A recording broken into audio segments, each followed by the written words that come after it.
kita. Kelihatan. Ini Amir.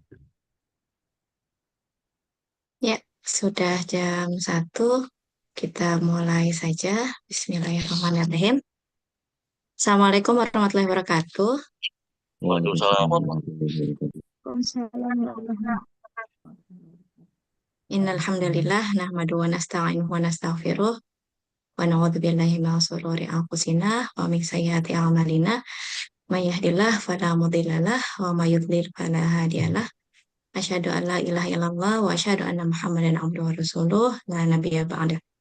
Alhamdulillah, alhamdulillah, alhamdulillah. Segala puji bagi Allah Subhanahu wa Ta'ala yang atas limpahan rahmat dan karunia-Nya kita bisa bertemu lagi dengan bulan yang luar biasa, bulan penuh berkah, bulan Ramadan di tahun 1446 Hijriah. Kemudian salawat serta salam tidak lupa kita curahkan kepada junjungan kita Nabi besar Muhammad SAW. Sallallahu alaihi, semoga kita yang berada di sini termasuk ke dalam golongan umatnya beliau.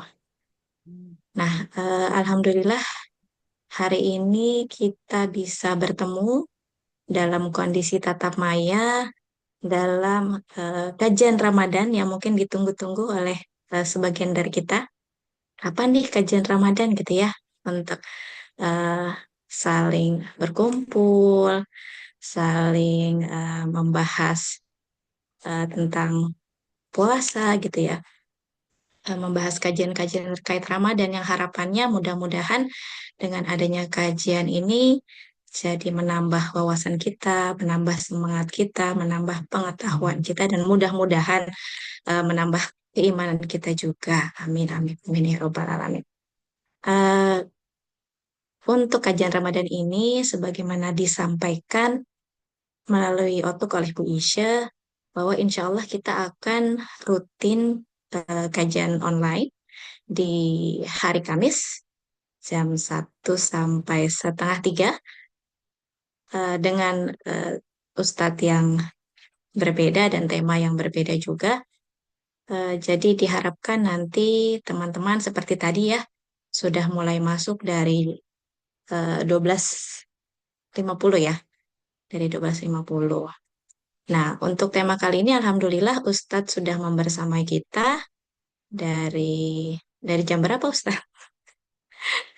10 menit yang ini ya, 10 menit. Ya, 14. 13, Ya, 9, 12. sudah bergabung. Terima kasih banyak Ustadz. Nah, kebetulan hari ini kita juga membawa tema puasa dan ketakwaan. Membangun hubungan yang lebih dekat dengan Allah, menjelaskan makna puasa dalam meningkatkan ketakwaan. Mudah-mudahan nanti setelah mendengar penjelasan dari Ustadz, teman-teman jadi lebih paham, lebih tahu, dan barangkali ada pertanyaan, nanti kita ada sesi pertanyaan di bagian akhir. Ustadz mohon berkenan nanti menjawab pertanyaan. Jadi kalau kita waktunya 1,5 jam ya Ustadz ya. Iya. Nanti 45 menit bisa Ustadz menyampaikan, dan kemudian 45 menit tanya jawab Ustadz. Baik. Iya baik, agar mempercepat waktu, dipersilahkan kepada Ustadz untuk menyampaikan kajiannya. Silahkan Ustadz. Terima kasih. Aku lakum tahiyatan wassalam. Assalamualaikum warahmatullahi wabarakatuh. Waalaikumsalam warahmatullahi wabarakatuh. Innal hamdalillah nahmaduhu wa nasta'inuhu wa nastaghfiruh wa na'udzu bihi min syururi anfusina wa min sayyiati a'malina. May yahdihillahu fala mudhillalah wa may yudhlil fala hadiyalah. Asyhadu an la ilaha illallah wahdahu la syarikalah wa asyhadu anna Muhammadan abduhu wa rasuluhu la nabiyya ba'dah. Ya hal hadirun usi nafsi wa iyyakum bitaqwallah faqad fazal muttaqun. Biqaulillahi ta'ala ya ayyuhalladzina amanu taqullaha haqqa tuqatih wa la tamutunna illa wa antum muslimun. Wa qala Rasulullah sallallahu alaihi wasallam Ittaqillah haitsuma kunta wa atbi'is sayyi'atal hasanata tamhuha wa khaliqin nasa bi khuluqin hasanin. Ay kama qala hadis sadaqallahu alim wa sadaqa rasul karim. Wa nahnu ala dzalika minasyahidin wa syakirin walhamdulillahi rabbil alamin. Hadirin Bapak Ibu yang sama-sama hadir di Zoom meeting Ramadan Karim ini, yang tentu berangkat dari segenap rasa syukur kita kepada Allah Subhanahu wa taala. Di siang hari ini alhamdulillah Allah pilih kita-kita semua untuk menjadi hamba-hamba yang senantiasa untuk terus berada dalam nilai syukur, meniriskan hati, menenggelamkan jiwa, apalagi di bulan Ramadan seperti ini. Sungguh mulia saudara-saudaraku. Ini maaf saudara-saudaraku yang ada di depan Maya saya ini, mungkin saya tidak bisa menyebut namanya satu persatu, tapi insya Allah tidak berkurang rasa hormat saya kepada Bapak dan Ibu sekalian. Sehubungan dengan jadwal yang insya Allah menjadi satu kehormatan buat saya untuk berbicara tentang eksistensi Ramadan yang insya Allah akan membawa kita kepada ketakwaan dan juga mampu meraih nilai-nilai Ramadan itu sendiri untuk kita mampu menikmatinya, untuk kita mampu memetiknya di 11 bulan yang akan datang insya Allah, dan intinya menghantarkan kita menuju kepada ketakwaan pada Allah Subhanahu wa taala. Bapak Ibu hadirin rahimakumullah. Syukur yang pertama sebelum kita bahas Ramadan.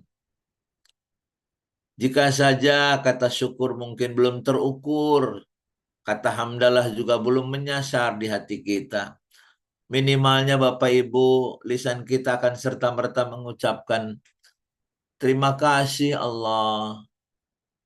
Terima kasih Allah. Engkau telah menghantarkan kami sampai usia detik ini. Bahkan yang paling sangat mulia ini adalah kami dipertemukan dengan bulan suci Ramadan di tahun 1446 Hijriah. Tidak terasa tahun kemarin kita bertemu, bertambah usia kita 1 tahun. Ya Allah, penuh dengan kenikmatan, penuh dengan anugerah yang terhebat dari Allah Subhanahu wa taala. Namun sama-sama kita sadari saudaraku, betapa kurangnya nilai syukur kita. Betapa kurangnya sujud kita kepada Allah. Betapa kurangnya zikir kita kepada Allah. Padahal semakin bertambah usia, semakin berkurang sisa waktu yang Allah berikan kepada kita. Sungguh, jangan bicara tahun depan, jangan bicara bulan depan. Allah katakan dalam Al-Quran, La tadri nafsum madza taksibu ghadan. Sesungguhnya tidak ada satu orang pun yang mengetahui apa yang akan terjadi menimpa dirinya besok hari. Masya Allah. Apakah besok hari kita masih melihat tersingsingnya matahari pagi? Apakah besok hari kita masih bisa peluk cium anak dan cucu kita? Wallahu alam. Itulah hebatnya orang beriman yang kata Rasulullah SAW, aksiru dzikra hazimil ladzat. Perbanyaklah kata Nabi, apa? Mengingat pemutus perkara kelezatan dunia. Ingat Bapak Ibu, sudah menjadi satu sistem Allah di dunia ini, yang sistem tersebut adalah rigid, yang sistem tersebut adalah mutlak, tidak bisa dirubah oleh kekuatan insani manapun. Pertama, kita menjadi bayi. Yang kedua, kita menjadi anak-anak. Yang selanjutnya kita jadi remaja. Yang sampai hari ini kita dewasa. Terus kita juga hari ini ada yang sudah mencapai masa usia tua. Setelah itu kita akan sakit, dan setelah itu kita akan kembali kepada Allah Subhanahu wa taala. Itu adalah sebuah keniscayaan. Maka berbahagialah orang-orang yang senantiasa terus memasrahkan dirinya kepada Allah Subhanahu wa taala, hidup berada pada fitrahnya, agar terus kita terjaga ketentraman, kenyamanan, kebahagiaan yang datang dari Allah Subhanahu wa taala. Lewat apa? Tentu ini semua tidak akan bisa kita dapatkan kecuali melalui sistem ibadah kepada Allah Subhanahu wa taala. Itulah sistem ibadah yang kita sama-sama memahaminya. Allah berfirman, "A'udzubillahi minasyaitonirrajim, wa ma khalaqtul jinna wal insa illa liya'budun." Sesungguhnya tidaklah kami menciptakan jin dan manusia melainkan untuk beribadah kepada Allah. Namun jangan salah saudaraku, ibadah bukan sesuatu yang bersifat memaksa. Ibadah sesuatu yang bukan bersifat menyiksa.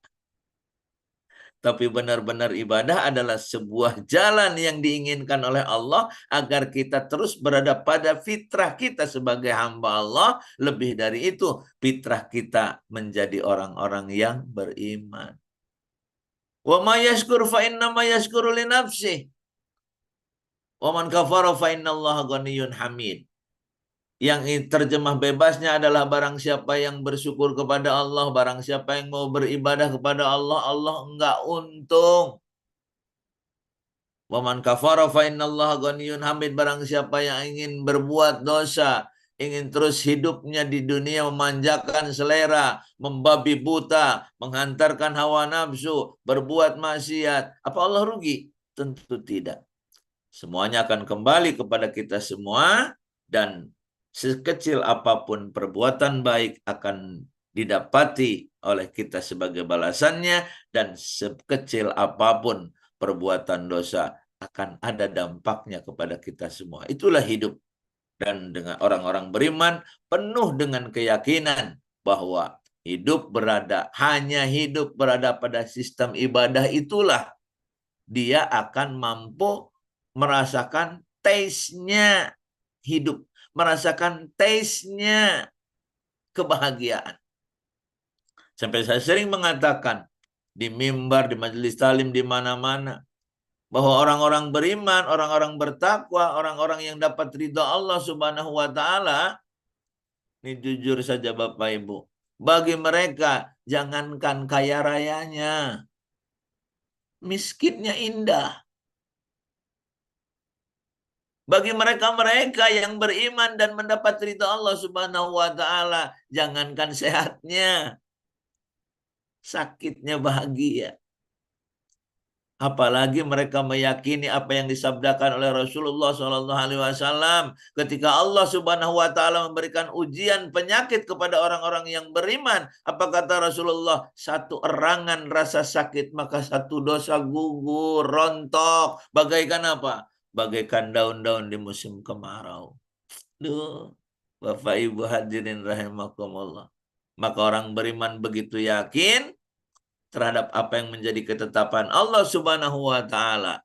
Setelah mereka melaksanakannya penuh dengan kesungguhan, penuh dengan all out, full forward, insya Allah mereka akan yakin bahwa apapun yang menimpa dirinya itu adalah yang terbaik dari Allah Subhanahu wa taala.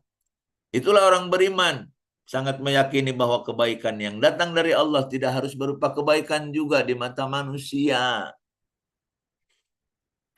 Demi Allah saudaraku, kebaikan datang dari Allah bisa berupa penyakit.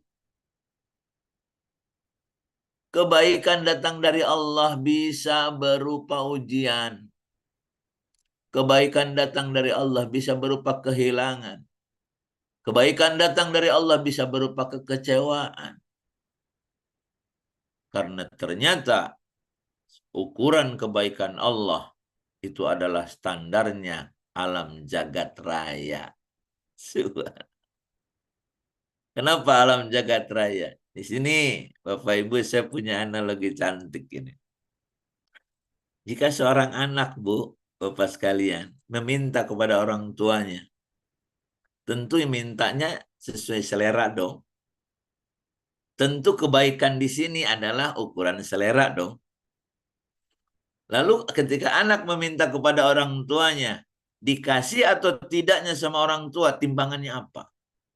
Pasti timbangannya adalah zona keluarga.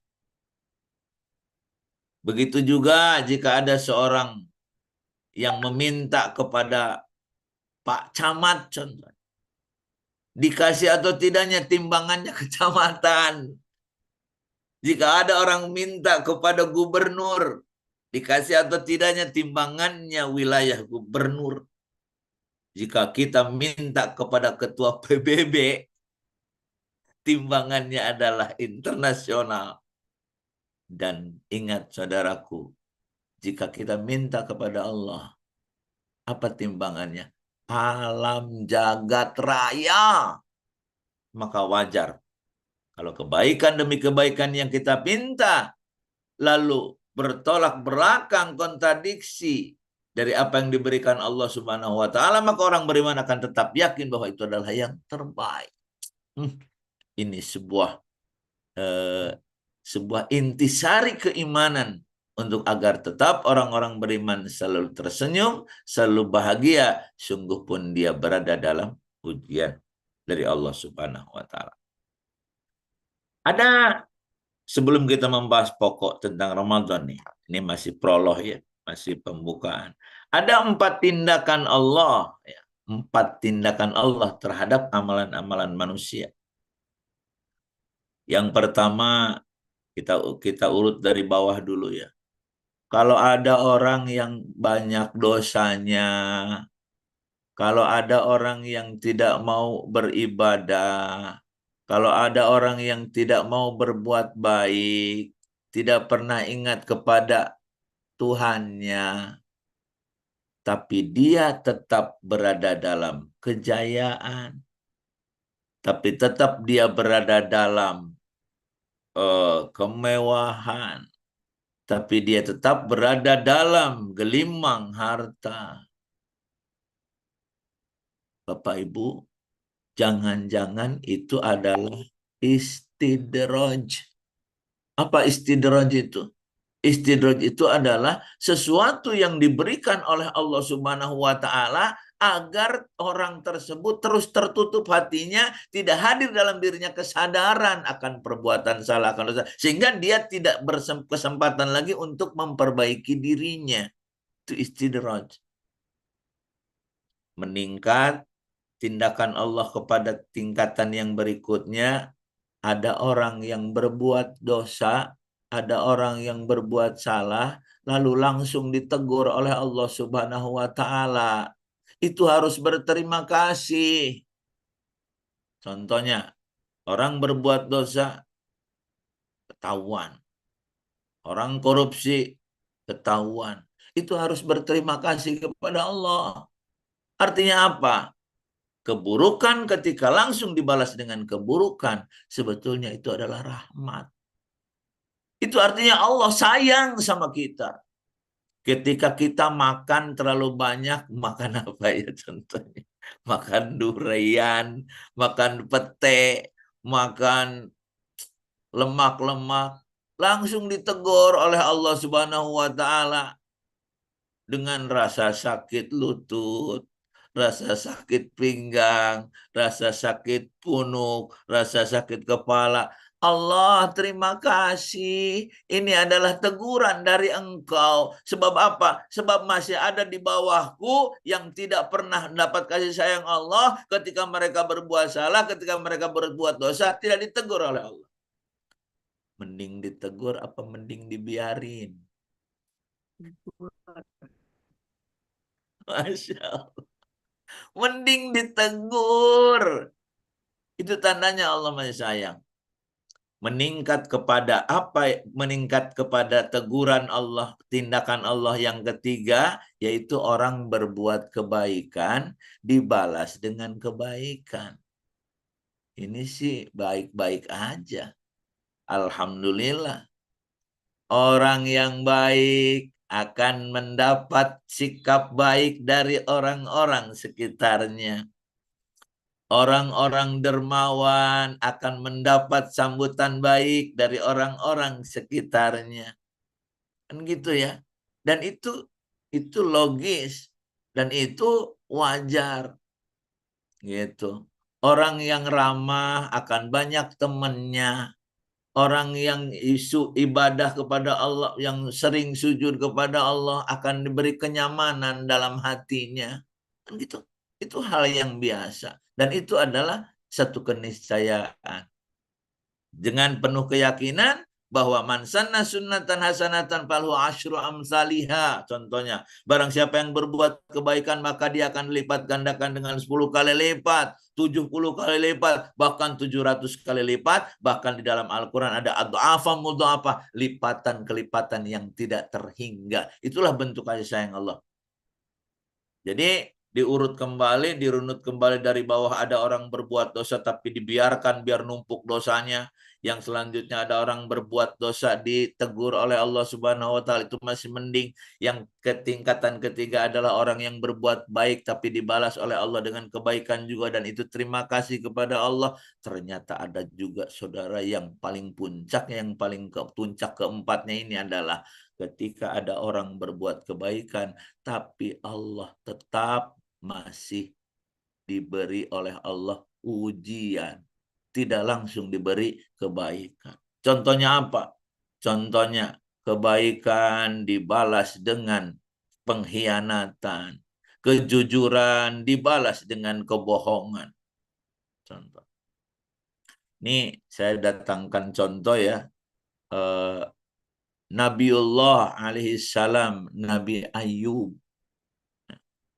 Yang terkenal di dalam Al-Quran itu adalah Nabi yang diuji oleh Allah dengan ujian yang tidak diberikan kepada orang lain. Seperti Nabi Ayub itu. Apa di antaranya ujiannya Bapak Ibu? Ujiannya adalah punya anak 12 meninggal seketika. Punya istri meninggalkan. Dia diuji dengan penyakit yang di dalam Al-Quran dikatakan penyakit yang diderita oleh Nabi Ayub adalah penyakit yang tidak pernah dialami oleh orang sebelumnya dan tidak akan pernah terulang oleh orang setelahnya. Di Al-Quran dikatakan begitu. Itu artinya apa? Itu artinya penyakit yang diderita oleh Nabi Ayub adalah penyakit yang luar biasa. Penyakit di puncak penderitaan. Tapi apa kata Nabi Ayub? Terima kasih Allah, Engkau telah memberikan ujian yang tidak pernah diberikan kepada orang lain. Itu artinya engkau percaya, lebih percaya kepada aku, kata Allah. Kata Nabi Ayub. Bu, Bapak sekalian, ada nggak di antara kita yang lebih baik dari Nabi Ayub?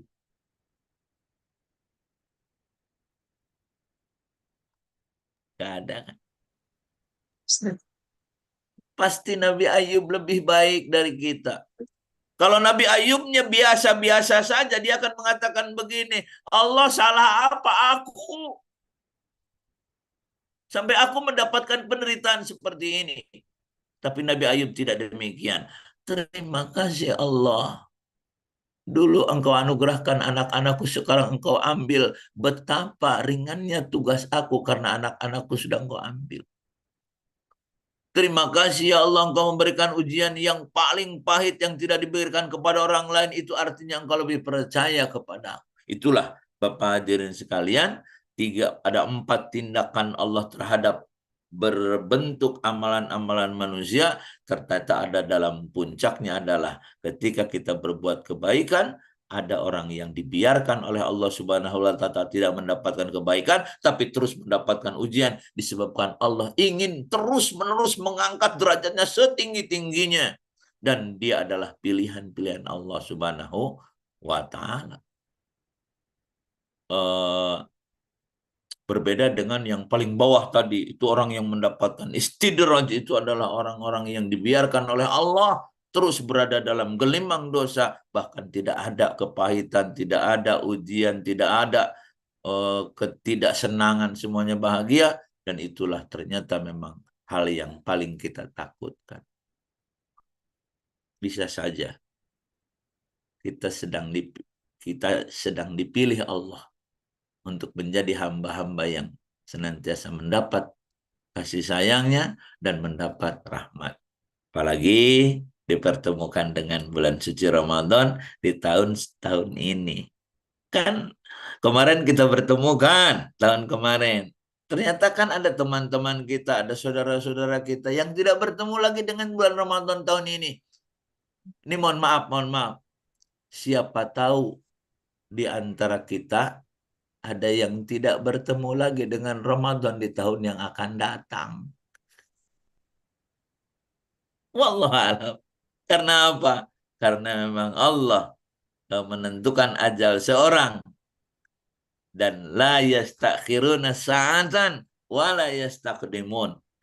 Jika Allah menentukan ajal seseorang tidak bisa mundur ataupun maju walaupun sesaat karena memang sudah ditakdirkan Allah Subhanahu wa taala, maka jika Allah menentukan ajal orang kaya tidak harus nunggu miskin. Jika Allah mengambil nyawa seorang yang muda tidak harus nunggu tua. Jika Allah menentukan ajal seorang yang sehat tidak harus nunggu sakit. Allah, inilah kami hamba-hambamu yang senantiasa ingin bahagia lewat bulan suci Ramadan ini. Hantarkan kami menuju kepada lipatan amal kebaikan yang berlipat ganda dan hantarkan kami menuju zona maghfirah dari Engkau yang insya Allah menurut Allah dan Rasulnya sebagai jaminan mutlak bagi orang-orang yang beriman di bulan suci Ramadan, dilipat gandakannya amal kebaikan dan diampuni segala dosa-dosa. Bapak hadirin sekalian, secara definisi puasa adalah secara etimologi ya, secara bahasa saum wahwa tarkun. Jadi puasa itu adalah meninggalkan. Tentu meninggalkan makan, meninggalkan minum kan utamanya. Tapi berharap meninggalkan juga apa-apa yang eh, membatalkannya selain makan dan minum. Secara etimologi yaitu meninggalkan. Secara definisi saum huwa tarkul akli wa syurbi min tulu'il fajri ila ghurubiha. Saum itu adalah meninggalkan makan dan minum dari mulai fajar sampai terbenam matahari. Meli, berapa menit lagi nih saya? Soalnya belum ke inti nih. Oh iya, masih sampai 45 Ustadz, masih 20-an Masih 20 menit menit? lagi. Ya. Alhamdulillah. Masih berkesempatan. Secara definisi, saya lanjutkan. Secara definisi, puasa tarkul akli wa syurbi min tul'il fajri ila ghurubiha, meninggalkan makan dan minum dari mulai terbit fajar sampai terbenam matahari. Makanya hadirlah dua rukun untuk puasa. Jadi rukun itu adalah sesuatu yang tidak boleh tidak ada, satu saja hilang maka pekerjaan tersebut tidak sah. Itu namanya rukun ya. Berarti sholat, rukun sholat ada 13, satu niat, dua berdiri, tiga takbir, empat fatihah, lima ruku, enam itidal, tujuh sujud, delapan duduk, di antara dua sujud, 9 baca tahiyat, 10 tahiyat akhir, 11 membaca sholawat, 12 membaca salam, 13 tertib, sampai 13. Oh. Mohon maaf Ibu Migni nih, ini saya ini hafal sih, hafal hafal rukun sholat itu. Karena memang ibu ibu mau tahu nggak kenapa saya hafal hadis, hafal rukun sholat? Karena dibaca terus dan melakukan terus. Bukan Bu, karena digebugin kalau nggak hafal di pesantren. Ini Pak Nugroho, mana Pak Nugroho? Ada Pak Nugroho? Ada. Ada. Kalau Pak Nugroho mau nggak mau hafal Quran, mau hafal hadis, mau hafal rukun-rukun ibadah, mau nggak? Mau Pak Ustadz?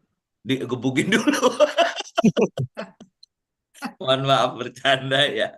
Ini kalau pesantren memang gitu. Kalau nggak hafal digebukin. Jadi ya terpaksa hafal daripada digebukin gitu ya. Jadi rukun sholat ada 13, satu niat, dua berdiri, tiga takbir, dan seterusnya. Ternyata rukun puasanya dua, Bu. Bapak sekalian. Satu niat, dua meninggalkan makan minum. Dan meninggalkan apa yang membatalkannya. Selain makan dan minum. Yaitu apa? berkumpulnya suami istri di siang hari Ramadan. Ini, jadi kalau rukunnya 2, berarti kalau berpuasa sambil puasa terus dia melakukan bohong contohnya, Pak Nugroho, batal nggak puasanya? Kalau bohong, kayaknya enggak, Pak Ustadz. Enggak. Kalau puasa terus mencuri, batal nggak puasanya? Enggak. Enggak, karena memang masih memenuhi syarat Iya. memenuhi rukun. Rukunnya apa? Yaitu 1 niat, 2 meninggalkan makanan minum, dan meninggalkan berhubungan suami istri. Kan tidak disebutkan. Tapi kalau melakukan apa-apa yang tadi lalu seperti bohong, mencuri, dan sebagainya, bukan puasanya batal, tapi puasanya rusak. Enggak ada pahala. Rusak. Kalau puasanya nggak batal tapi rusak kan percuma. Nah, itulah. Itu sedang berbicara arkan rukun ya. Rukun. Makanya niat itu untuk semua ya. Untuk semua sebagai pengetahuan. Kalau puasa itu harus pakai niat. Apalagi puasa wajib. Kalau puasa sunnah, Rasulullah sempat nggak niat. Nggak pakai niat. Seperti gini. Ya, Aisyah ada makanan atau tidak di rumah. Aisyah menjawab, istrinya Rasul, tidak ada ya Rasul kecuali hanya kulit kurma, kulit kurma. Akhirnya apa? Faizan ana shaim. Kalau gitu aku akan puasa. Dan itu tidak niat selagi di waktu subuh ya, tidak niat.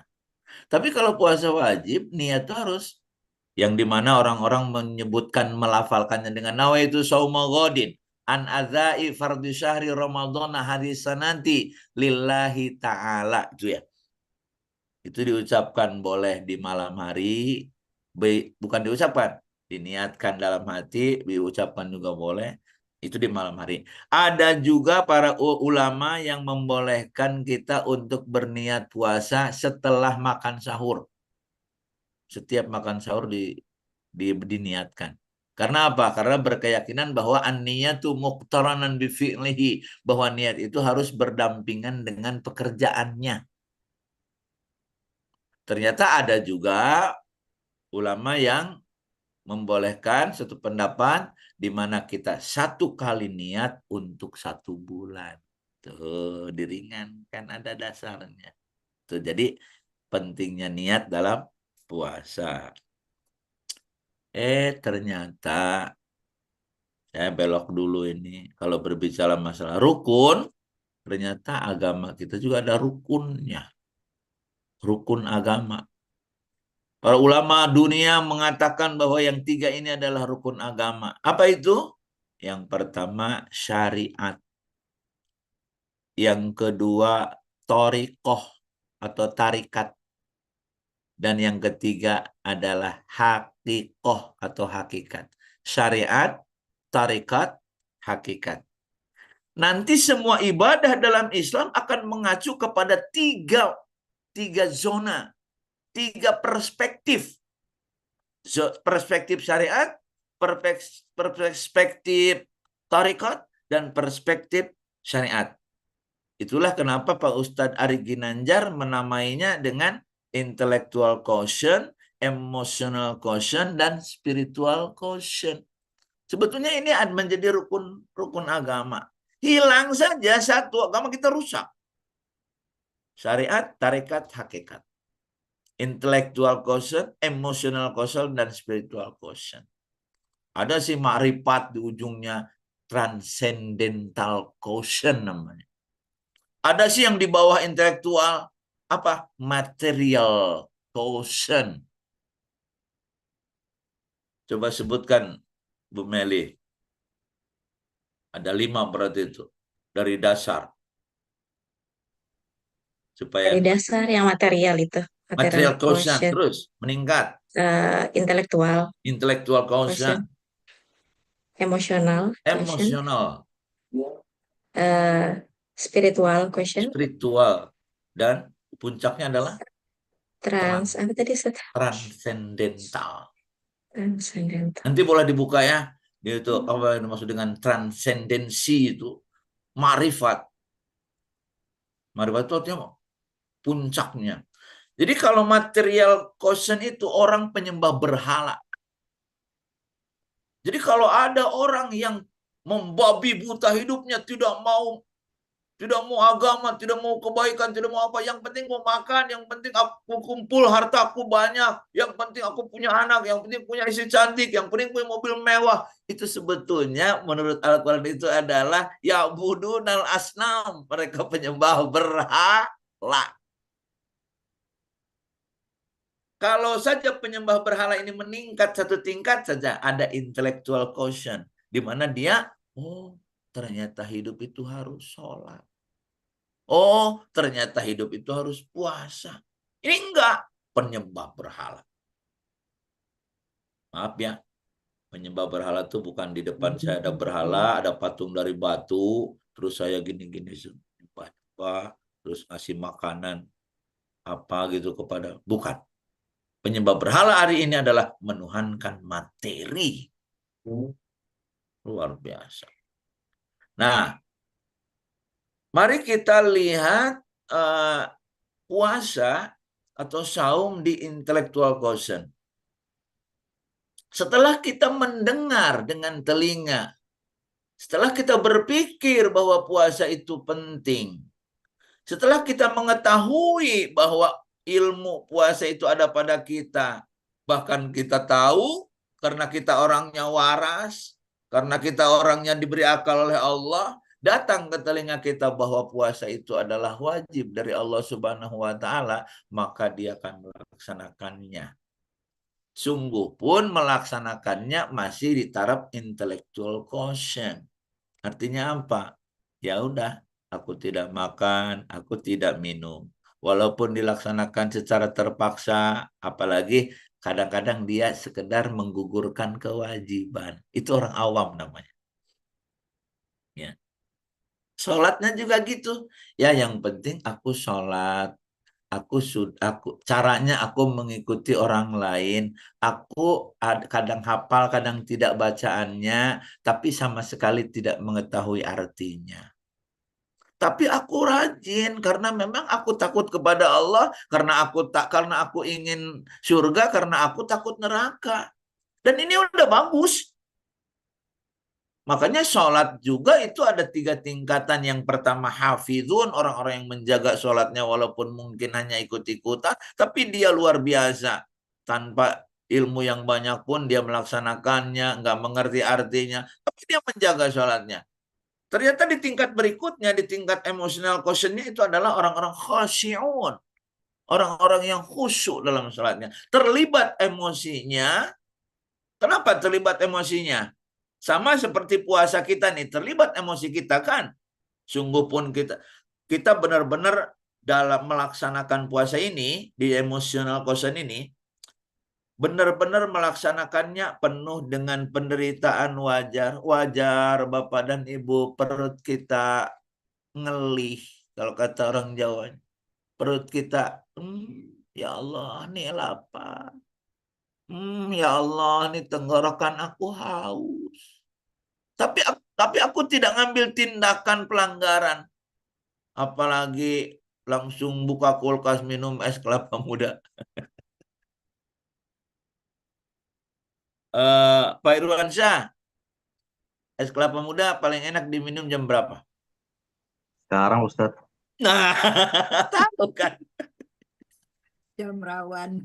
Jangan nunggu maghrib. Es kelapa muda mah diminumnya now. Sekarang.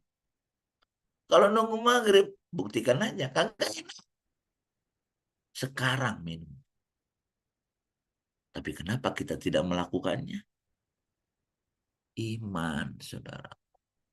Sedang dilatih oleh Allah. Sedang menguji keikhlasan. Sedang memperbaiki mentalitas. Untuk mampu mengendalikan nafsu. Jadi kita melaksanakannya juga penuh dengan kesungguhan, penuh dengan kenikmatan pada akhirnya nikmat. Siapa bilang nikmat itu hanya dalam kekenyangan? Siapa bilang nikmat itu hanya ketika kita berada di tengah-tengah makanan minuman yang mewah? Siapa bilang kenikmatan itu berada pada kenyamanan perut, kenyamanan telinga, kenyamanan mata? Tidak. Kebahagiaan itu, kenyamanan itu bisa saja ketika kita sedang berperang. Rasulullah Shallallahu Alaihi Wasallam hijrah ke Taif, pulang-pulang tidak dikenali disebabkan mukanya berdarah-darah. Kenapa Rasulullah tidak nangis?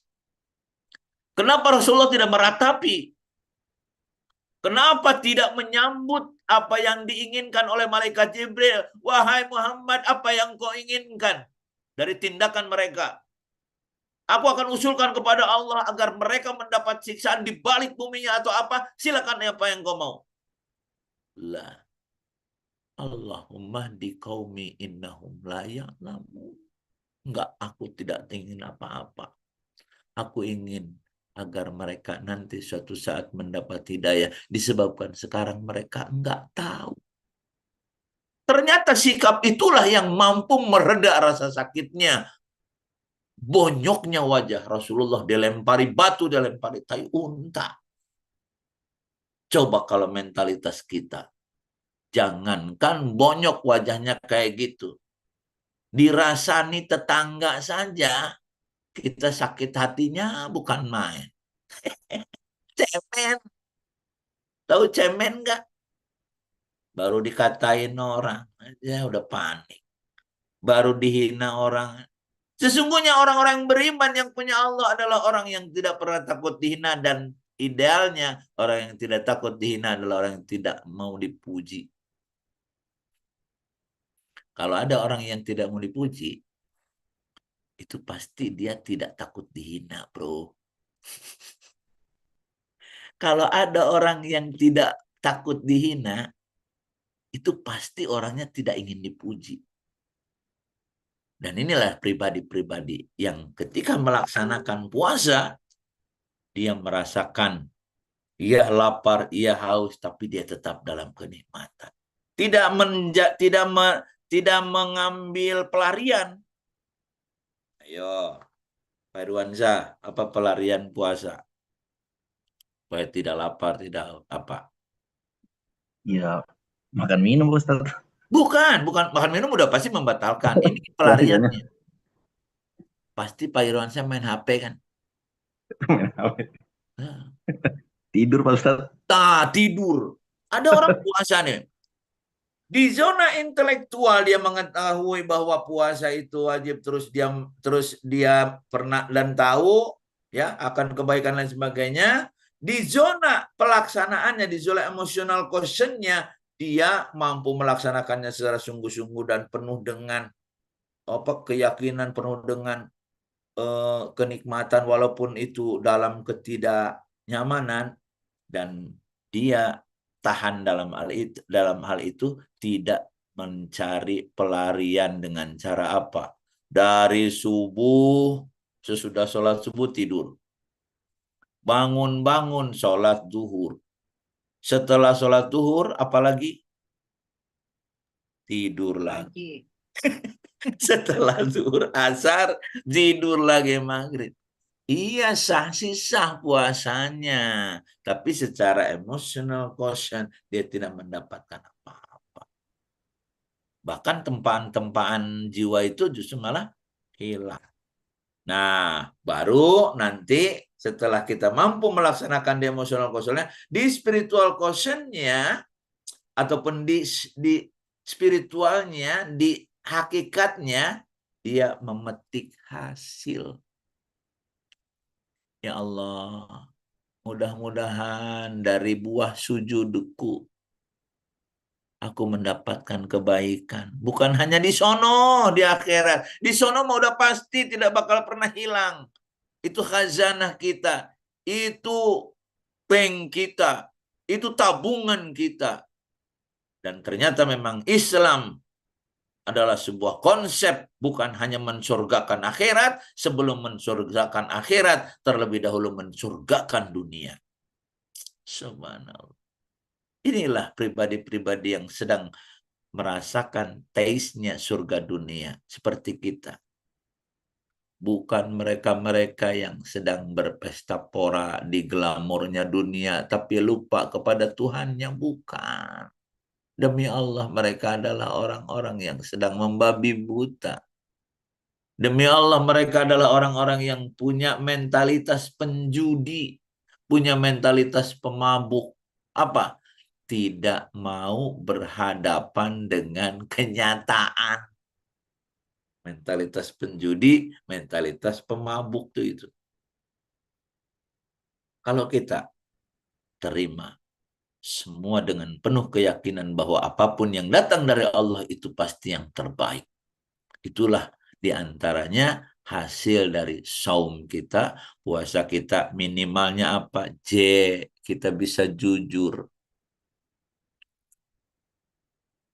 Pak Irwansyah ataupun Pak Nugroho atau bapak-bapak yang lainnya yang tidak saya sebut namanya. Jangan dulu jujur ke orang lain. Berlatih dulu untuk jujur terhadap diri sendiri. Selama ini aku akui, ya Allah, betapa aku sering munafik.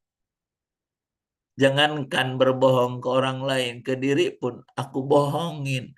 Bayangkan diri sendiri saja aku bohongin. Bagaimana orang lain? Bagaimana istri? Dibohongin juga. Bagaimana anak-anaknya? Dibohongin juga. Atasannya dibohongin. Kenapa? Jangankan mereka. Diriku sendiri aja aku bohongin. Alhamdulillah. Mau tahu nggak orang yang tidak jujur terhadap dirinya sendiri? Adalah orang yang jadi diri sendiri malu, tapi jadi orang lain nggak mampu. Allahu Rabbi. Betapa banyaknya kelebihan yang Allah anugerahkan kepada kita yang tidak diberikan kepada orang lain. Berbeda persepsinya, berbeda caranya, berbeda profesinya, berbeda segmentasinya. Faddala ba'dukum ba'da. Allah beri kelebihan kita yang tidak diberikan kepada orang lain. Kan gitu. Apalagi nih sedikit belok nih, bab jodoh nih. Siapa yang belum dapat jodoh nih? Atau siapa yang belum dapat jodoh lagi nih? Soalnya apa? Penting ini. Jodoh itu Allah berikan yang notabene bertolak belakang karakternya. Sok buktikan. Orang boros berjodoh sama orang hemat.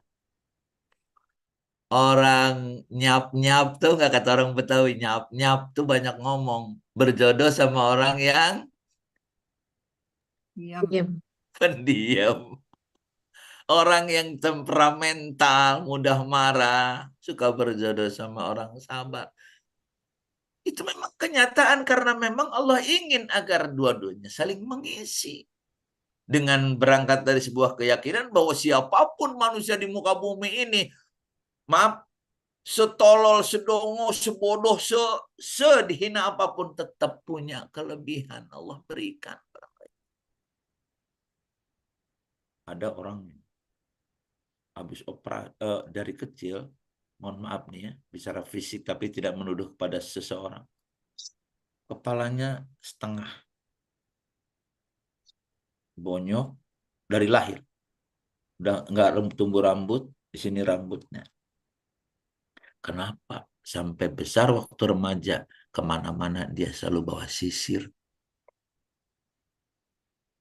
Walaupun sebelah. Mukanya juga sudah kurang. Otaknya juga. Itu anugerah dari Allah dia. diberi optimis.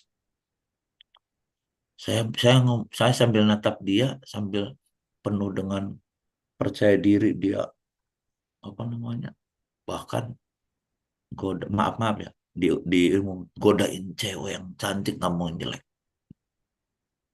Saya mikir gini, ya Allah kalau aku jadi dia, aku nangis kali. Ya Allah kalau aku jadi dia, aku tidak akan keluar rumah kali. Begitu Allah berikan. Artinya apa?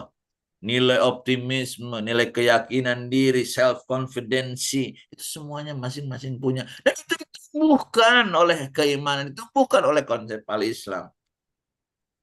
Seperti la taqnatu min rahmatillah, jangan berputus asa dari rahmat Allah. Ya nafsu la taqnati min zallatin azumah. Innal kabaira fi ghufranikal lamami. Itu kan nangisnya orang tua dulu. Duh ya Allah, jangan jadikan kami orang berputus asa. Karena sesungguhnya ampunan. Karena sesungguhnya perbaikan itu semuanya senantiasa Allah berikan kepada kita semua. Itu mereka baca itu tuh sambil nangis. Gitu. Nah ini buah dari puasa, kita bisa berintrospeksi, buah kita puasa bisa jujur terhadap diri. Enak banget. Pak, Ibu, kemana-mana jangan bawa diri ya. Capek. Inilah aku dengan segenap kelemahanku. Kalau engkau suka ya syukur, enggak suka juga nggak apa-apa. Pede aja. Karena semua orang diberi kelebihan oleh Allah Subhanahu wa Ta'ala. Sehingga dia tidak malu bertemu dengan orang miskin. Sehingga dia tidak pernah akan menjilat orang-orang kaya. Dia tidak pernah malu dihina dan tidak pernah gila pujian. Jujur. Ikhlas yang kedua. Ini ketakwaan yang didapatkan dari puasa nih. Ikhlas yang kedua. Puasa jujur gak kira-kira? Kalau nggak jujur, nggak puasa. Coba, Mbak Meli coba. Tengok kanan, tengok kiri, di rumah sendirian. Nggak ada yang lihat. Tenggorokan haus banget. Jam segini haus banget. Buka kulkas, ada macam-macam es buah. Diminum nggak? Nggak kan? Jadi jujur terhadap diri sendiri. Hebat, Bang.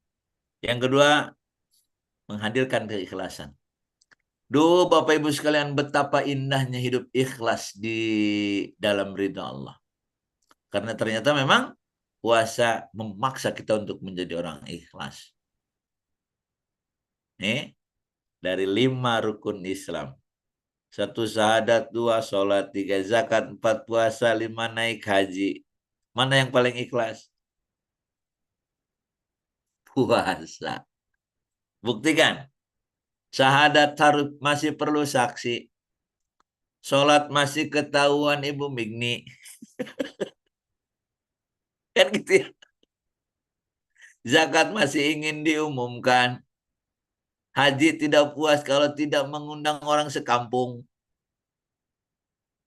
Puasa. Bodoh amat orang. Ada orang tahu atau tidak puasa? Gak ada yang tahu. Hanya kita sama Allah. Ini pelatihan yang luar biasa. Untuk kita petik nanti hasilnya, buahnya yang manis. Lebih ahla minal asali. Lebih manis daripada madu. Karena puasa luar biasa. Itu orang. Otaknya mau dibongkar. Tangannya mau dipotong. Kakinya mau diamputasi. Kata dokter bilang gini nggak? Makan yang banyak ya, biar kuat. Makan itu, makan ini. Supaya nanti menjalani operasinya tegar, kuat. Dokter ngomong gitu gak?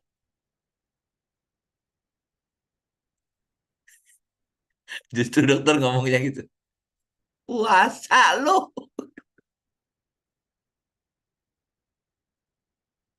Apalagi di kondisi puasa ini siklusnya setahun sekali utamanya ya, yang utamanya, tapi yang sunnahnya kan silakan untuk kesehatan itu.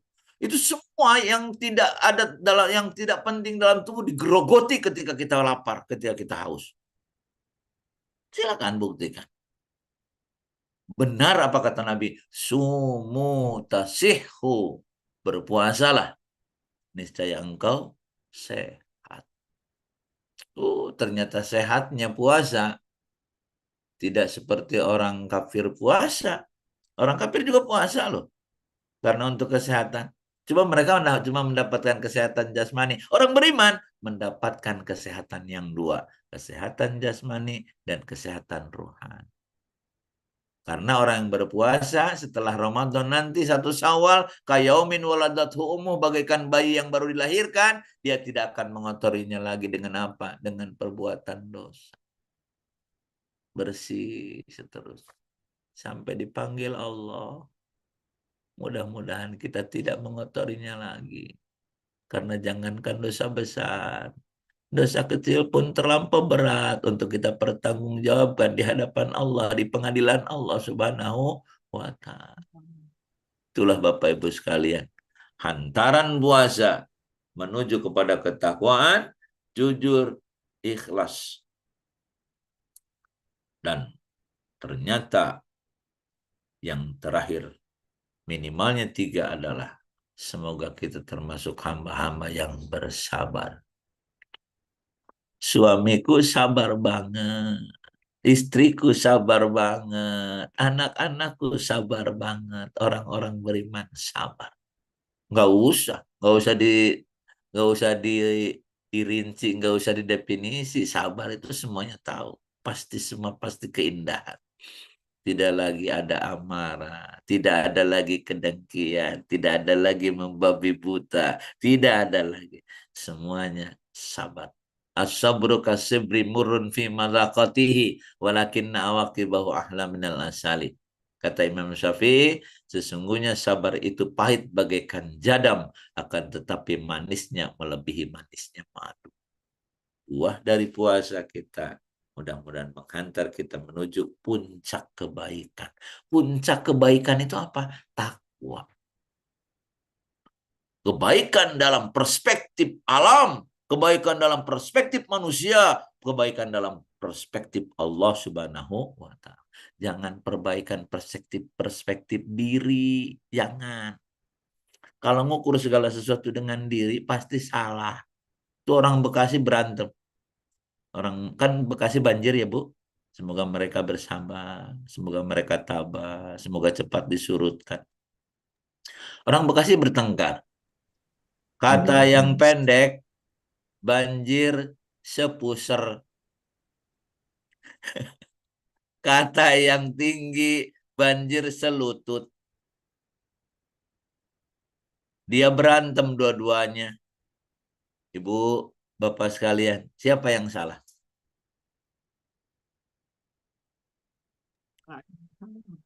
Kenapa Bu? Nggak ada yang salah. Nggak ada yang salah. Kata yang pendek, banjirnya tingginya sepuser. Kata yang tinggi, banjirnya selutut. Dia berantem, selutut, sepusar, selutut, sepusar. Ada yang mana yang benar? Gak ada yang benar. Karena apa? Ngukur segala sesuatu dengan persepsi, ngukur segala sesuatu dengan rasa, ngukur segala sesuatu dengan diri. Itu tidak akan mampu menghantarkan sebuah kebaikan. Semua serahkan kepada Allah Subhanahu wa Ta'ala. Standarnya ukhrawi, standarnya Allah. Insya Allah kita akan mendapatkan kebahagiaan dunia wal akhirah. Amin ya rabbal alamin. Takut terlalu panjang, saya akhiri dengan terima kasih atas perhatian. dan terima kasih untuk tidak ada pertanyaan.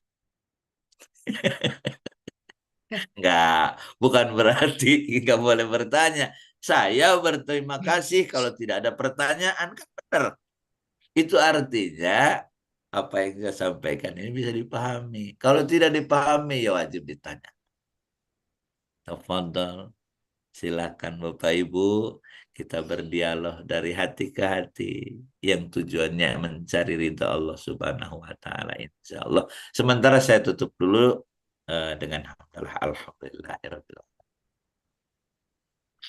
Ya, syukran jazakumullah khair Ustaz Arif atas paparannya hari ini terkait puasa yang ujung-ujungnya adalah untuk menciptakan kebaikan.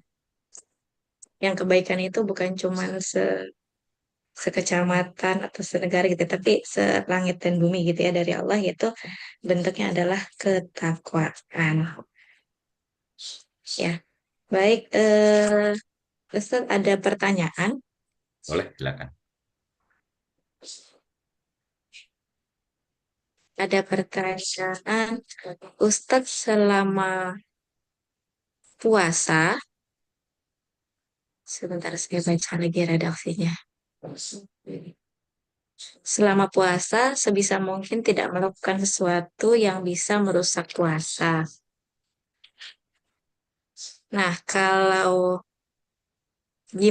bagaimana caranya? Misalnya pada saat puasa itu ingin melampiaskan amarah. Bagaimana caranya melampiaskan amarah pada saat puasa supaya puasanya tidak rusak? Baik, terima kasih. Yang bertanya seakan-akan melampiaskan amarah itu baik gitu. Sementara ya, beranggapan bahwa pelampiasan amarah itu baik. Baik, oke, nggak apa-apa. Melampiaskan amarah itu harus kita kaji dulu ya. Secara ilmu psikologis, secara ilmu agama, secara ilmu kesehatan, dan lain sebagainya. Apakah pelampiasan amarah itu gimana? Yang jelas kalau ada dalam Islam itu adalah al-amru bil ma'ruf wa nahanil munkar. Ada menyeru kepada kebaikan dan ada melarang dari kemunkaran. Ada juga. Mohon maaf, bukan bertujuan untuk melampiaskan amarah. Ketika ada orang sekeliling kita seperti di hadis Rasulullah SAW, "Aidza ra'a minkum munkaran." Apabila engkau melihat kemunkaran di sekitar kita, falyughayyir biyadihi, maka rubahlah dengan tangan atau kekuasaannya. Fa illam yastati fa bilisani, apabila tidak bisa maka dengan mulutnya. Fa illam yastati fa biqalbi, apabila tidak bisa dengan mulutnya maka dengan hatinya, dengan berdoa. Bahwa aful iman, bahwa itu adalah selemah-lemahnya iman. Ya. Itu melihat kemunkaran. Ini seperti apa ya untuk melampiaskan amarah? Contoh, pergi ke kantor. Pulang ke rumah, anak bikin ulah. Rumah berantakan. Becek sana sini. Oh, dia juga main HP terus. Wah, seorang ibu marah nih. Pulang dari kantor. Marah. Sementara lagi puasa. Sederhana apa kata Nabi apa? Kul inni shaim. Katakan, aku sedang berpuasa. Aku sedang dilatih, ya Allah. Oleh Engkau, ya Allah. Ini hadir di depanku ujian. Soalnya apa? Pelatihan tanpa ujian. Nggak ada artinya, ya Allah. Gitu kan. Kita termasuk ingin yang lulus apa ingin yang gagal? Pasti ingin yang lulus. Terima kasih Allah atas teguran. Terima kasih Allah atas ujian. Terima kasih Allah atas kejadian. Karena apa? Ini jadi materi baru nih, terinspirasi dari pertanyaan ini. Sesungguhnya hadirnya Allah kepada kita tuh, kalau hadirnya Allah kepada para nabi itu kan lewat malaikat Jibril, lewat wahyu kan. Kalau hadirnya Allah kepada kita lewat kejadian. Kejadian sekecil apapun. Sehelai daun kering jatuh di tengah hutan belantara itu hadirnya Allah. Oh iya. Apalagi yang kejadian yang melibatkan diri manusia. Oh itu dari Allah. Allah apa maksudnya ini. Allah aku akan senantiasa antisipasi sesuai dengan petunjukmu ya Allah. Maka jawaban dari untuk pertanyaan tadi adalah, kata Nabi, apabila engkau marah sedang berdiri maka duduklah. Apabila engkau sedang duduk terus marah maka berbaringlah. Apabila engkau sedang berbaring marah maka berwudulah. Gitu ya. Insya Allah. Setelah itu baru kita akan adakan islah, perbaikan. Nah, begini. Karena memang itu berangkat dari terima kasih dia dengan hadirnya masalah dari Allah, ya kan? Indahnya orang beriman ya Bu ya, Bapak sekalian. Terima kasih atas pertanyaannya. Itu sangat menginspirasi kita. Baik, terima kasih Ustadz. Ada lagi Ustadz pertanyaan. Saya penasaran dengan lagu redaksinya, jika surga dan neraka tak pernah ada, apakah kita masih menyembah kepadanya? Oh, ada lagu yang kata-katanya seperti itu, Ustaz. Jika surga dan neraka tidak pernah ada, apakah kita masih menyembah kepadanya? Nah, bagaimana korelasi terhadap kata ikhlas? Ya, saya tahu itu lagunya Pasha Ungu. Maaf ya, walaupun tidak harus tahu, tapi syair itu ada kok. Bukan hanya di syair lagu Pasha Ungu, tapi ada di syair lain. Seperti syairnya Robiah Al-Adawiyah. Ya Allah, jika aku beribadah kepada Engkau karena surga, jauhkan aku dari surga. Ya Allah, jika ibadah aku kepada Engkau karena takut neraka, jebloskan aku ke neraka. Saking dia tidak mau melakukan sesuatu hanya karena balasan, hanya karena ending yang dia inginkan. Enggak. Ayo, mari belajar ikhlas untuk bukan happy ending lagi, tapi happy in process. Orang yang happy ending itu kerjanya berat, kerjanya males, apalagi tanggung bulan. Ada istilahnya Bu Mikni ya, dompet tanggung bulan. Dompet tanggung bulan itu apa? Wajahnya kayak dompet tanggung bulan. Udah kesana kemari nyari uang susah. Mau kasbon juga malu. Karena udah dipotong koperasi, dipotong utang, lain sebagainya. Jangan happy ending, happy in process. Happy saja. Jadi kalau happy saja itu artinya bukan tujuannya yang menjadi target. Orang beriman itu bukan tujuan yang menjadi target. Nikmati saja. Bahkan tujuannya aku serahkan kepada Allah. Ya kan? Tujuannya aku serahkan kepada Allah. Maaf, Mbak Meli sebentar lagi, baca lagi pertanyaannya. Mohon maaf. Jika surga dan neraka tak pernah ada, apakah kita masih menyembah kepadanya? Nah, Bagaimana korelasi terhadap kata ikhlas? ya. Untuk awam, untuk binatang harus pakai cemeti. Untuk orang awam harus iming-iming. Tapi untuk orang berakal, untuk orang beriman, dia difahamkan bahwa melakukan sesuatu itu bukan karena apa-apa, tapi melakukan sesuatu itu adalah untuk kebaikan dirinya.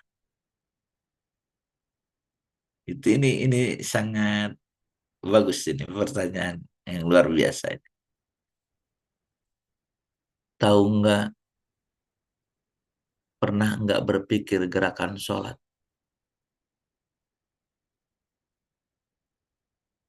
Saya mau tanya kepada penanya, berapa rakaat kita sholat sehari semalam? 17. Berapa kali sujud? Kali 2 aja. 17 kali 2, 34. Berarti ruku 34 kali mengangkat tangan.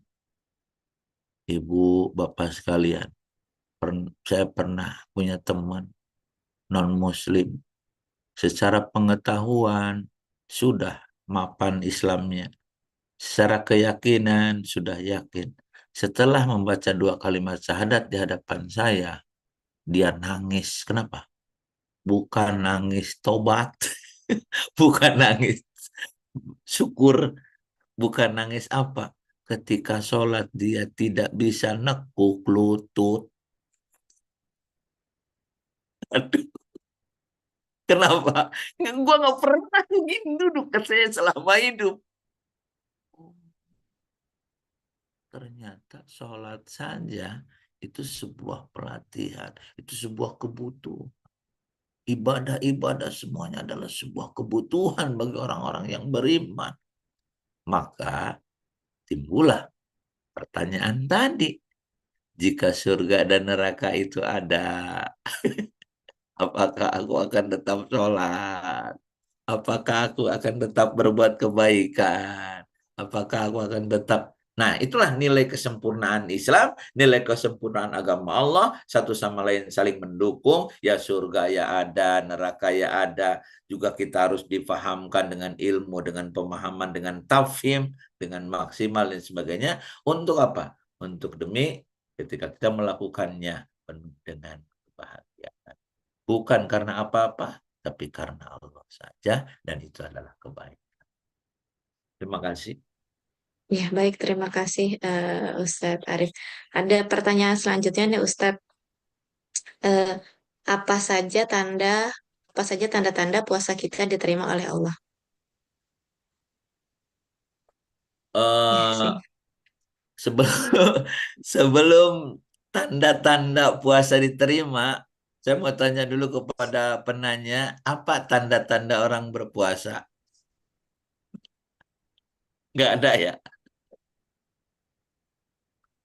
Tanda orang bersahadat ada. Tanda orang sholat ada, sering ke masjid. Tanda orang syahadat ada saksinya.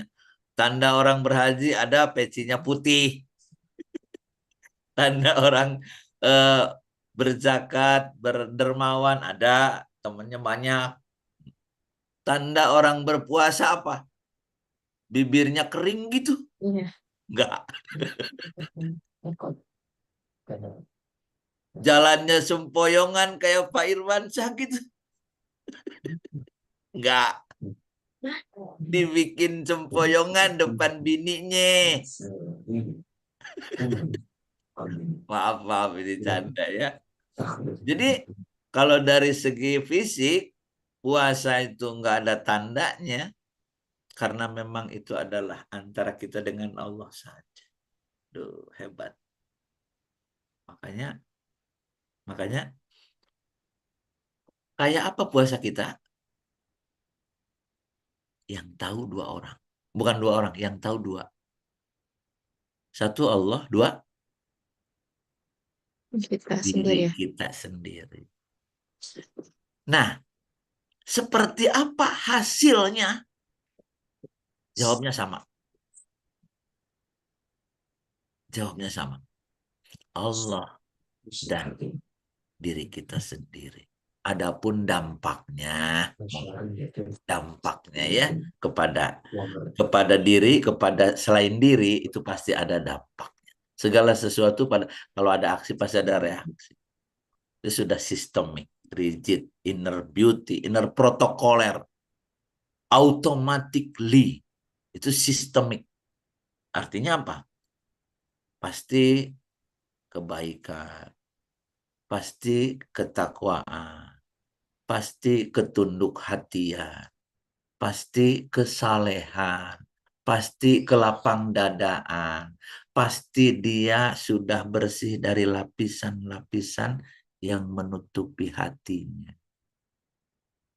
Ibu, bapak sekalian, badan kita boleh ditutup, aurat kita boleh ditutup, kepala kita harus dikerudung, tapi aura kita harus telanjang. Jangan ada lapisan hati. Jangan. Kalau ada lapisan hati itu lapisan yang melapisi kita, yang menghalangi kita ke surga. Lapisan hati kan banyak. Kesombongan hilang oleh puasa. Termasuk cirinya orang berpuasa, orang yang berpuasa. Tidak sombong lagi, tidak iri lagi, tidak banyak berhayal lagi, tidak membabi buta lagi, tidak panjang angan-angan lagi.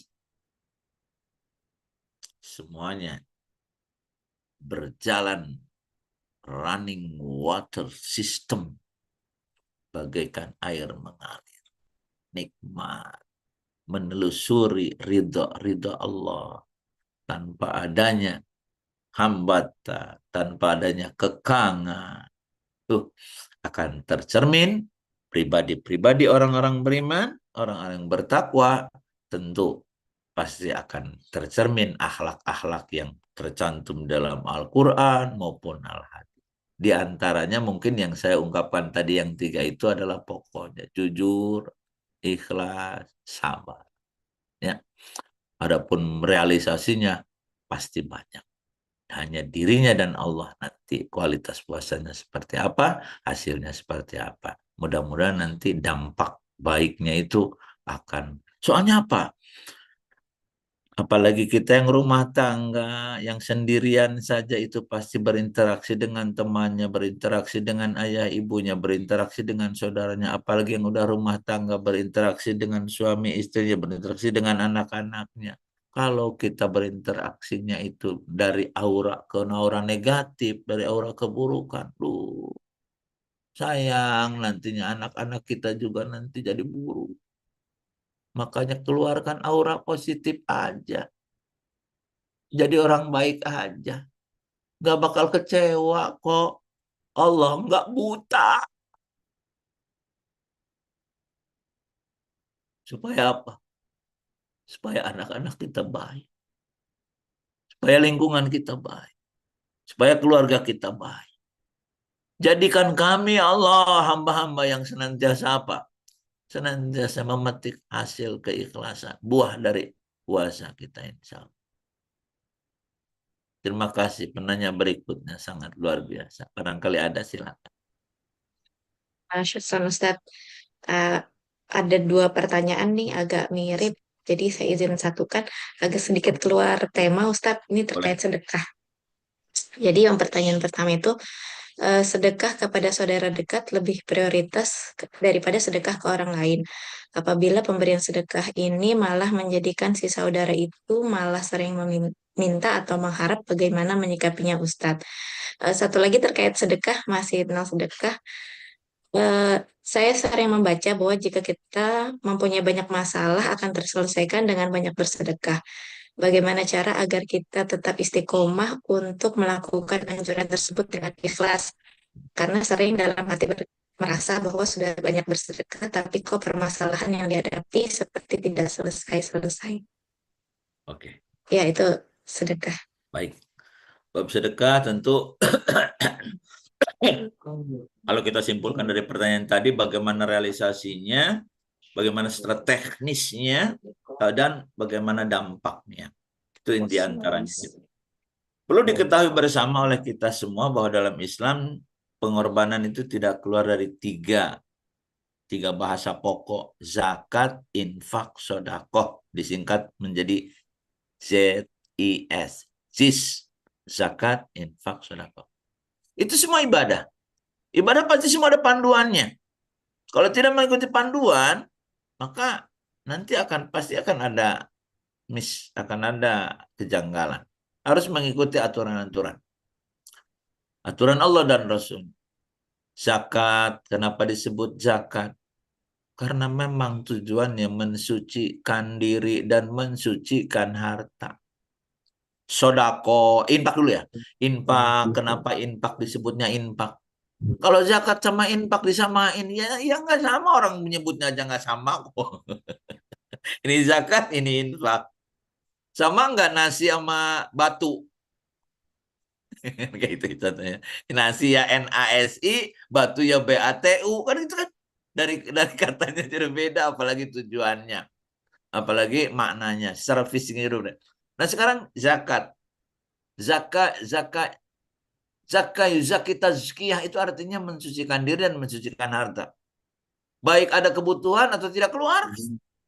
Apalagi kalau udah haul 1 tahun, apalagi udah sampai nisab, keluarkan 2,5%. Kemana? Mbok ya jangan ke atas, jangan ke sesuai dengan keinginan diri kalau zakat, langsung kepada institusi. Ini bisa ideal loh ya, jangan diprotes dulu. Zakat itu institusi, Rasulullah yang ambil. Rasulullah yang mengumpulkan dan Rasulullah yang membagikan. Bentuk apapun zakatnya itu, apa zakat fitrah, apakah zakat mal. Sodako juga begitu. Khud min amwalihim sodakotan. Secara etimologi sodako itu artinya sodako yusodiku tasdik. Makanya ada kata Abu Bakar siddik, sodako, siddik. Itu artinya apa? Benar.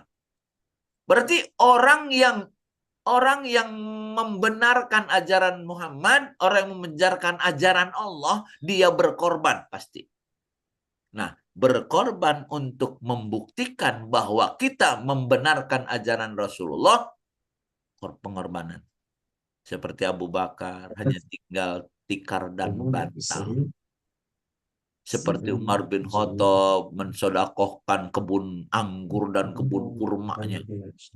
Sebagai bukti, membenarkan. Ini ada kebutuhan atau tidak? Keluarkan. Dan itu institusi dua-duanya. Nah, kecuali infak. Nah, kalau infak ini secara etimologi, anfaqo yunfiku infak. Artinya, coba di mute yang. Ini penting. Anfaqo yunfiku infak. Dari kata nafaqo yanfuku. Nafak itu artinya apa? Menutupi lubang. Secara etimologi ya. Makanya kalau orang munafik itu menutupi kekafirannya dengan pura-pura Islam. Kalau munfik artinya orang yang berinfak, itu katanya sama dengan munafik. Makanya orang munfik itu artinya orang yang menutupi lubang kebutuhan. Lubang kebutuhan apa? Lubang kebutuhan keluarga, lubang kebutuhan tetangga, menutupi kebutuhan si miskin, menutupi. Kalau ada saja kebutuhannya, lalu kita keluarkan, itu klasifikasinya infak. Nah, dari 3 pokok bahasan tentang pengorbanan dalam Islam itu, tentu ada kita disupport oleh hadis-hadis di mana as-sodaqatu tudfa'ul bala. Sesungguhnya sodakoh itu mencegah bencana. Jangan-jangan yang suka kena bencana itu adalah orang yang tidak sodakoh. Jangan-jangan orang yang kemalingan itu orang yang jarang sodakoh. Kan gitu ya? Sodakoh tudfa'ul bala. Dapat mencegah ke musibah, ada lagi di hadis Nabi, dawu maradakum bisadaqah, sembuhkan penyakitmu dengan banyak sedekah. Nabi masa bohong? Kan buktikan. Jangan-jangan kita banyak penyakit karena berjalan sedekah kan gitu ya. Nah, ujung-ujungnya tadi ratapan, ada protes dari hamba yang lemah ini. Ya Allah, kurang apa aku? Kok aku nggak selesai dari masalah? Jangan-jangan kita sedang berada di puncak ujian Allah seperti Nabi Ayub. Sampai-sampai ada orang baik gini. Orang baik berdoa kepada Allah Subhanahu wa taala sampai malaikatnya teriak, Allah, itu orang baik. Itu layak dikabulkan oleh Engkau ya Allah, kata para malaikat. Apa kata Allah? Enggak. Kenapa ya Allah? aku senang sekali mendengar rintihan. Ya Allah. Ada orang yang digituin sama Allah ya. Aku mau kalau gitu. Asal Allah senang. Jangan-jangan penanya juga gitu. Ya Allah, kurang apa aku? Sedekah apa? Sholat. Tapi aku kok nggak pernah dientaskan dari permasalahan-permasalahan. Sedang disayang oleh Allah. Cepat atau lambat insya Allah Allah angkat. Karena sistem Allah tidak pernah salah. Terima kasih. Syukran Ustadz Arif. Berarti tadi ini ya Ustadz ya, kalau ada eh apabila pemberian sedekah ini malah menjadikan si saudara itu malah sering meminta atau mengharap eh apa gimana nggak masalah ya Ustadz ya? Baik, gini. Kalau pendidikan ya pendidikan, bersedekah ya bersedekah, itu realita yang berbeda. Kalau nanti berhubungan, itu nanti sebuah interaksinya, itu sebuah keniscayaannya. Contoh gini ya, kan ada tuh viral di di media sosial, ada ulama yang mengharamkan buka bersama gitu. Karena apa? Tidak mendidik kata. Kalau tidak mendidik mah, kamu masukin sekolah sembarangan juga nggak mendidik. Asal sekolah gitu. Itu apa nggak mendidik? Itu semua perkara di dunia itu memang muatannya ada negatif positifnya semuanya juga. Yazid wa yankus, plus minusnya semua. Tentu kalau kita masih berbicara manfaat madorot ya, lebih besar manfaatnya, ayo. Ini lebih banyak madorotnya, jangan dilakukan. Kan ada orang yang selalu bermentalitas meminta ya, ingin diberi. Ini kita juga tentu harus ada arahan-arahan pendidikan semampu kita untuk dia, kan kasihan kan. Bukan berarti kita nggak mau ngasih. Tapi ya di sisi lain juga dia punya kebutuhan. Ya silakan. Pada akhirnya nanti teknis yang bicara. Kalau bicara teknis, apa kata Nabi? Antum a'lamu bi umuri dunyakum. Sesungguhnya kalian lebih mengetahui tentang perkara-perkara duniamu. Kalau perkara akhirat, tentang zakat, tentang infak, tentang sedekah, tentang ibadah, itu aku. Tanyalah kepadaku. Kalau bab teknis silakan. Kan gitu ya. Bisa jadi kan tadi contohnya membagi zakat, infak, sedekah itu mana yang harus ke institusi dulu, dikumpulkan dulu di Baitul Mal, dikumpulkan dulu dalam sebuah lembaga, lalu dibagi-bagi. Bayangkan kalau kita memberikan zakat, infak, sedekah itu sesuai dengan keinginan kita, kan nanti mungkin akan jatuh pada ketidakadilan. Atau nanti bertumbuh tadi penyakit atau mentalitas peminta-minta, mentalitas pengemis menumbuhkan itu. Sehingga semua diatur oleh sebuah institusi Islam, sebuah kelembagaan di mana nanti timbangan-timbangannya ada pada Allah dan Rasul. Terima kasih. Ya baik, syukran Ustadz Arif. Kalau kira-kira masih memungkinkan nggak ya Ustadz satu pertanyaan lagi Ustadz? Boleh saja. Terakhir ini Ustadz, apa hubungan antara ketakwaan yang terwujud melalui puasa dengan peningkatan kualitas hidup seorang muslim? Oh, ini kayaknya pertanyaan pematri ini kayaknya. Tentu sudah pasti erat sekali hubungannya antara hasil ketakwaan dengan kinerja kita yang tentu ya tadi sudah dikatakan jujur akan akan kayak gimana dia kalau orang jujur. Orang jujur itu dengan kejujuran saja tidak berlapis hatinya, kerjanya akan semangat. Kan ada orang yang tidak jujur. Kalau ada bos, semangat. Kalau tidak ada bos, leyeh-leyeh kan gitu. pasti itu kinerja. Dengan hasil takwa ini kita akan mampu merasakan taste-nya sebuah kinerja, ya. Menikmatinya. Apalagi tadi sudah ditempa tentang, wah, kita sudah tidak bakal lagi dimotivasi oleh selain Allah, ya. Maka hadir semangat, hadir kekuatan, hadir kemampuan. Ini di antaranya. Saya bekali lagi, ini panjang juga nih, nggak apa-apa lah. Kalau jangan panjang itu jangan hanya ke mall aja ya. Jangan hanya main catur aja Pak Irwan. Panjang itu. Ngaji juga biarin panjang ya. Iya, dari jam 1 sampai jam 3 nggak apa-apa. Segala sesuatu yang manusia usahakan itu akan ada 4 minimal yang dia dapatkan. Yang pertama, tunai. Disimpan di dompet. Yang kedua, trust. Kepercayaan. Disimpannya di mana? Di brand.